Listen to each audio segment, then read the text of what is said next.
Hello दोस्तों, स्वागत है आपका आपके यूट्यूब चैनल विज्ञान पथ पे। दोस्तों, आज की वीडियो में हम रेलवे ग्रुप डी एनटीपीसी में पूछे जाने वाले हिस्ट्री के महत्वपूर्ण जो पिछले वर्षों में पूछा गया हिस्ट्री के महत्वपूर्ण क्वेश्चनों को देखेंगे, जो आपको याद कर लेना चाहिए। दोस्तों, चलिए वीडियो शुरू करने से पहले आप हमारे यूट्यूब चैनल को सब्सक्राइब करें और घंटी वाले आइकन पर क्लिक करें, ताकि जब भी हम इस प्रकार की वीडियो लाएँ उसका नोटिफिकेशन आपको समय से मिलता रहे। चलिए शुरू करते हैं। दोस्तों, आज की वीडियो में हम railway group D NTPC exam में हिस्ट्री के पूछे जाने वाले इंपॉर्टेंट क्वेश्चनों को देखेंगे। ये पार्ट 1 है, इसका पार्ट 2 जल्दी ही आ जाएगा। दोस्तों, चैनल को सब्सक्राइब करना ना भूलें, ताकि पार्ट 2 भी आप आसानी से देख सकते हैं। तो चलिए शुरू करते हैं और देखते हैं महत्वपूर्ण क्वेश्चनों को। पहला है, भारतीय पुरातत्व सर्वेक्षण का गठन किसने किया था? भारतीय पुरातत्व सर्वेक्षण का गठन अलेक्जेंडर कनिंघम ने किया था। चलिए नेक्स्ट पे चलते हैं। दूसरा, मानवीय विकास के संबंध में हाल ही में खोज की गई कड़ी कौन से जीवाश्म की खोज है? मानवीय विकास के संबंध में हाल ही में खोज की गई कड़ी कौन से जीवाश्म की खोज है? होमो नलेडी। चलिए नेक्स्ट पे चलते हैं। अगला है, सिंधु घाटी सभ्यता की सबसे महत्वपूर्ण विशेषता क्या थी? सिंधु घाटी सभ्यता की सबसे महत्वपूर्ण विशेषता ईंटों से बने भवन। चलिए नेक्स्ट पे चलते हैं। अगला है, सबसे पहले पहिए किसके बने थे? तो सबसे पहले पहिए लकड़ी के बने थे। चलिए नेक्स्ट पे चलते हैं। निम्न में से किस वेद में बीमारियों का उपचार दिया गया था? अथर्ववेद में बीमारियों का उपचार दिया गया था। अगला है, सत्यमेव जयते का अर्थ है?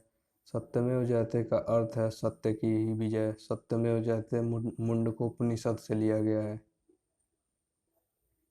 अगला है, भारत का राष्ट्रीय आदर्श वाक्य सत्यमेव जयते अर्थात सत्य का हमेशा विजय होती है किस प्राचीन भारतीय शास्त्र से उद्भूत एक मंत्र है? मुंडकोपनिषद।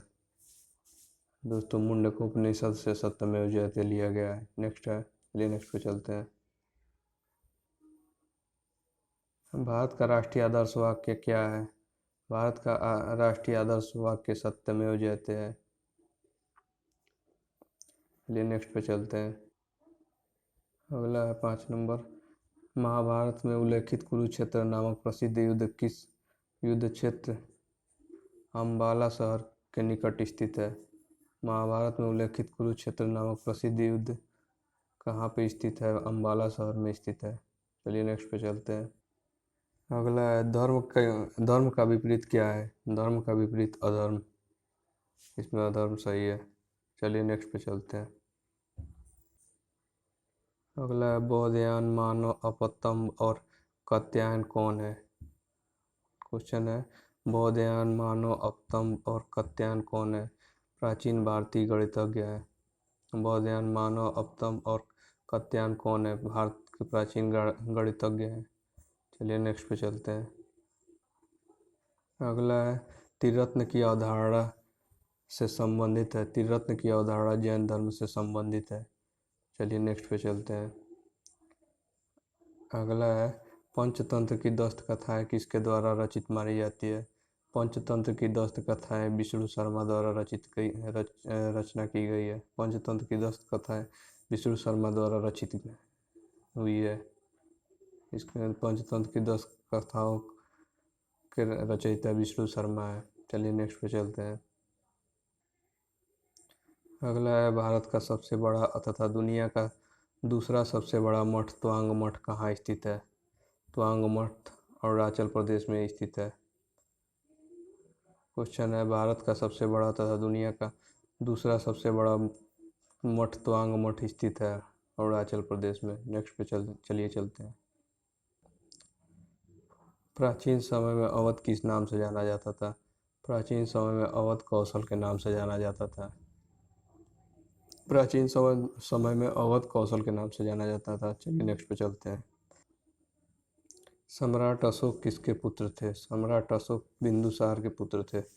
सम्राट अशोक किसके पुत्र थे? बिंदुसार के। अगला है, चाणक्य का अन्य नाम क्या है? चाणक्य का अन्य नाम विष्णुगुप्त भी है। चलिए नेक्स्ट पे चलते हैं। अगला है, किस राजा की कहानी मुद्राक्ष नाटक का विषय है? किस राजा की कहानी मुद्राज नाटक का विषय है? चंद्रगुप्त मौर्य। चलिए नेक्स्ट पे चलते हैं। अगला है मौर्य वंश का अंतिम सम्राट कौन था? मौर्य वंश का अंतिम सम्राट बृहदत्त था। मौर्य वंश का अंतिम सम्राट बृहदत्त था। चलिए नेक्स्ट पे चलते हैं। चरक संहिता चिकित्सा के किस शाखा से संबंधित है? चरक संहिता चिकित्सा के आयुर्वेद शाखा से संबंधित है। चरक संहिता चिकित्सा के आयुर्वेद शाखा से संबंधित है। चलिए नेक्स्ट पे चलते हैं।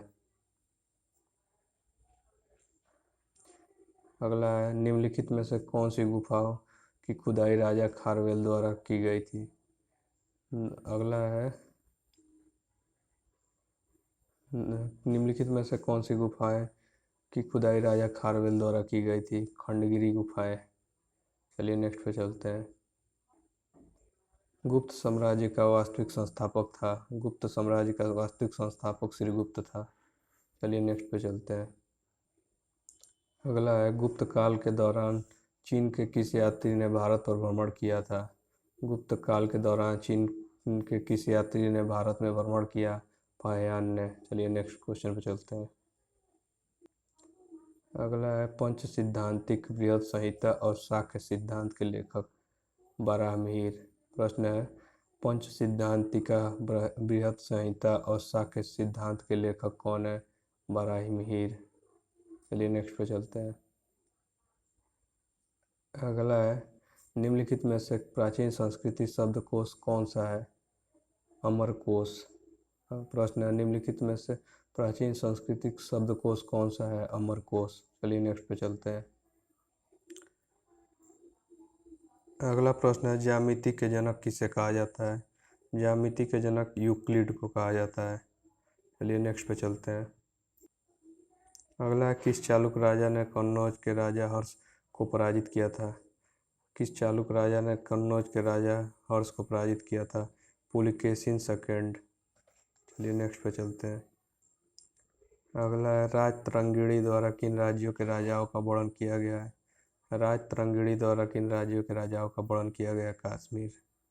कश्मीर के राज्यों के राजाओं का वर्णन किया गया।